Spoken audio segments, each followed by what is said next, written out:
അപകടത്തിൽപ്പെട്ട റോഡരികിൽ രക്തം വാർന്നു കിടന്നയാളെ ആശുപത്രിയിലെത്തിച്ച് സ്വകാര്യ ബസ് ജീവനക്കാരും യാത്രക്കാരും മാതൃകയായി.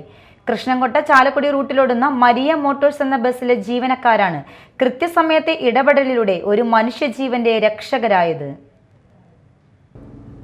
ബുധനാഴ്ച രാവിലെ 10:30 കൃഷ്ണൻകൊട്ട ബിവറേജിന് സമീപമായിരുന്നു അപകടം. കാറും സൈക്കിളും കൂട്ടിയിടിച്ച് പരിക്കേറ്റ് റോഡരികിൽ വീണ് കിടക്കുകയായിരുന്നു കൃഷ്ണൻകൊട്ട സ്വദേശി കളത്തിൽ വീട്ടിൽ സിബി.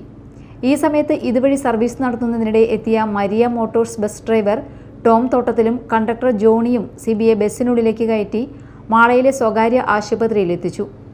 സംഭവിച്ച് ചാലക്കുടിക്ക് വണ്ടി വരുന്ന സമയത്ത് പെട്ടെന്ന് ഒരാൾ വഴിയിൽ ആക്സിഡൻ്റായിട്ട് വഴിയിൽ കിടക്കുന്നു. ആരും എടുക്കാനില്ല, എല്ലാവരും അടുത്തൊന്ന് നോക്കി പോകുന്നുണ്ട്. ആരും ആൾ തുറന്നുണ്ടായിരുന്നില്ല. ഞങ്ങൾ ചെന്ന് പിടിച്ചിരുന്ന സമയത്ത് മറ്റുള്ളവർ വന്ന് സഹായിച്ച് അപ്പോൾ നമ്മുടെ ബസ്സിൽ തന്നെ കയറ്റി മാള ബുദ്ധർമ്മ ഹോസ്പിറ്റലിൽ കൊണ്ടുവന്നാക്കി. നമ്മൾ കാര്യമായ പരിക്കുകളൊന്നും ഇല്ല, ആൾക്ക് നിസ്സാര പരിക്കുള്ളൂ. ഇവിടെ തലതോട് പൊട്ടിയിട്ടുണ്ട്, പിന്നെ മുക്കിന് വീണ്ടും വരുന്നുണ്ടായിരുന്നു.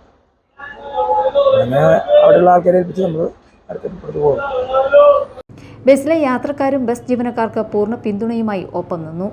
രോഗിയെ വേഗത്തിൽ ആശുപത്രിയിൽ എത്തിക്കുന്നതിനായി വഴിയിൽ മറ്റ് സ്റ്റോപ്പുകളിൽ നിർത്താതെയാണ് ബസ് ആശുപത്രിയിലേക്ക് എത്തിയത്.